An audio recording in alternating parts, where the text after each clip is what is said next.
Now on the phone, we have Lieutenant Mike Giroux of the Yonkers Fire Department, Rescue Company 1. Lieutenant, good afternoon. Thank you for being here with us. Good afternoon. So we've heard about these firefighters suffering serious injuries, 3 of them, 5 critical, and the word collapse has come about also in what we've heard. I know you're not there.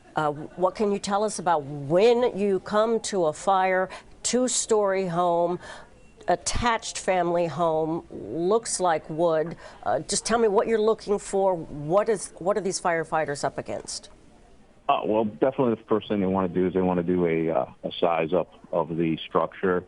Find out, if there's smoke showing, if there's fire showing, how big, how tall is the structure, 2-story, what it's constructed of. Building construction is very critical because that'll tell you, hopefully, with your tactics on where to attack this fire and where it may be traveling to.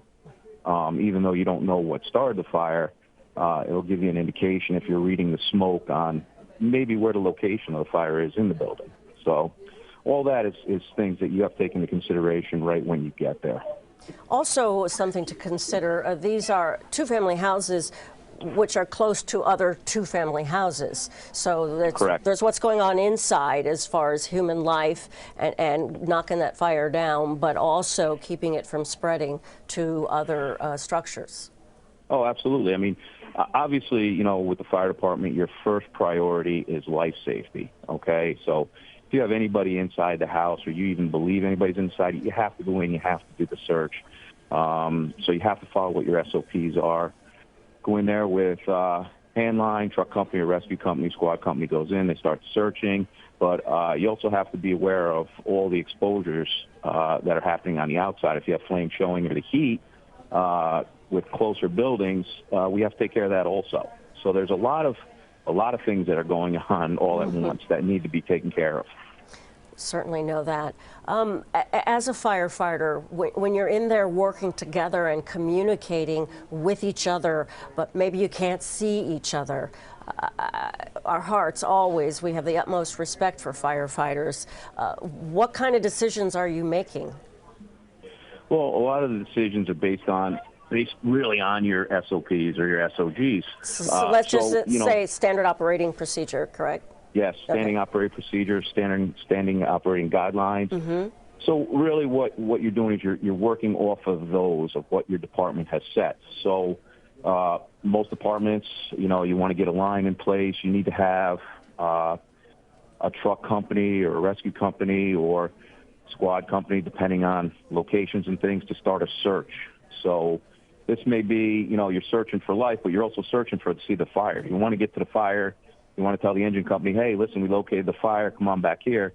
So that's really where you want to start your search for victims, as close to the fire as possible, and then start working your way back to find if there's any more victims or anywhere else that victims may be located. When you see the engine company, will be operating. They'll start putting fire out, while your truck company is still searching, doing a primary search, which is a quick, rapid search of that level. And of course, people who are in those homes that are so close, they need to stay clear. It's not up to them to, I don't know, do anything, start spraying water on their homes, right? I mean, they. Yeah. The problem is most residential hose, like yard hose or garden hose, usually doesn't put out enough water to actually suppress any of the heat that's coming if you have a close exposure. You really need a larger diameter hose, which flows more gallons per minute in order to keep that heat away from the building for the exposures. When you look at these pictures and you see the wood, small wood balcony, just from exterior observations, obviously, what does that say to you? Well, it definitely tells us that, when you're looking at that and you have that much smoke that's being forced out of that area, hey, listen, we know we have fire there. We need to get to that area as quickly as possible. So, obviously that kind of was driven a little bit with their SOPs saying, hey, listen, we got to get up there. We have heavy smoke pushing from that area. fire is more than likely occurring on that level somewhere. Let's get in there. Let's start putting fire out. Let's start doing our searches. Lieutenant Mike Giroux with the Yonkers Fire Department Rescue Company 1, thank you so much for your insight into Thank you. letting us know what you all do every day with such courage, and we appreciate you. Thank you. Thank you. Have a great day. Thank you. And